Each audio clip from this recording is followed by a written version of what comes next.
যেটা কখনোই নিজের হাতে রান্না করিনি, আজ সেটাই করেছি আর তৃপ্তি সহকারে ভাত খেয়েছি আলহামদুলিল্লাহ। আর আমি এই জীবনে প্রথমবার কী জিনিসটা রান্না করলাম সেটাই আপনাদের সাথে শেয়ার করব। আর এখানে অনেকগুলো লতি দেখতে পাচ্ছেন, এই লতিগুলো আমার ভাই গ্রাম থেকে পাঠিয়েছে, কারণ আমি লতি বা কচু শাক খেতে অনেক পছন্দ করি। যাই হোক, লতিগুলো পাঠিয়েছে আর আমিও এখানে সকালবেলায় কাটতে বসে গেছি, কারণ এটা চাচ্ছি আমি কেটে পরিষ্কার করে ডিপ ফ্রিজ করে রাখবো আর একটু একটু বের করে খাবো।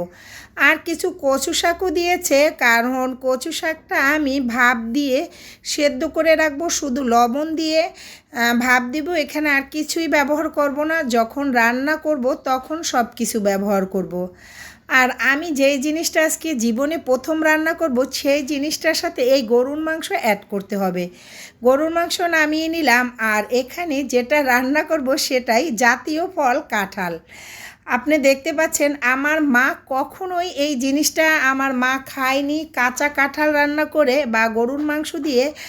আর আমরাও ছোটোবেলা থেকে দেখিনি। আমি ঢাকায় আসার পরে আমাকে দুইটা ভাবি এরকম তরকারি দিয়েছিল, খেতে কিন্তু আমার কাছে ভালোই লেগেছে। তখন ভাবতাম কিভাবে রান্না করব, আজকে সাহস করে রান্নাই করে ফেললাম। যাই হোক, ছোট্ট একটা কাঁঠাল কাঁচা আমি দেখে অনেক খুশি হয়েছি। তাহলে চিন্তা করলাম এটা দিয়েই রান্না করব। তবে আমার বাসার তো কেউ খাবে না, কারণ আমরা এটা খেয়ে সবাই অভ্যস্ত না। কারণ আমাদের বরিশালে আমি দেখি নাই সচরাচর কেউ কাঁঠাল দিয়ে গরুর মাংস খেতে। যাই হোক, হয়তো অন্য অন্য জায়গায় খায়, কিন্তু আমার মা চাচিদের আমি কখনোই দেখিনি। আমি কিন্তু এখানে কচু শাকটাও একদম হয়ে গেছে, আর এইখানে কাঁঠালটা একটু চাকচাক করে কেটে হলুদ আর লবণ দিয়ে সেদ্ধ করে নিয়েছি।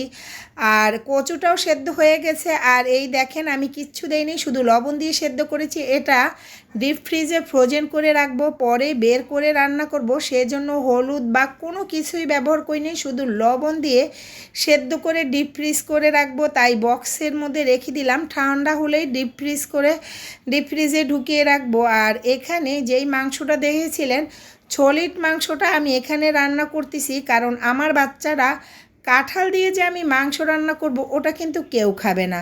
তাই আমি বেশি করে আলু দিয়ে বাচ্চাদের জন্য এখানে একটু মাংস রান্না করতেছি।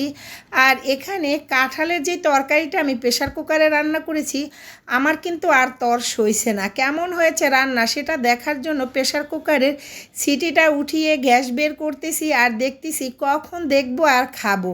নিজের হাতে এই প্রথম রান্না করেছি, সেটা তো দেখতেই হবে।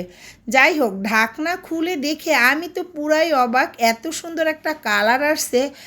আর সাথে সাথেই আমি খেতে বসে গেছি। আমার কাছে অনেক অনেক অনেক মজা হয়েছে। তবে আমি এখানে বেশি মাংস ব্যবহার করি নেই, চর্বি একটু আর হাড়ের সহ যেই মাংসটা ওইটাই ব্যবহার করেছি। আর দেখতে যেমন একটা কালার এসেছে অসম্ভব সুন্দর, খেতে কিন্তু অনেক মজা হয়েছে।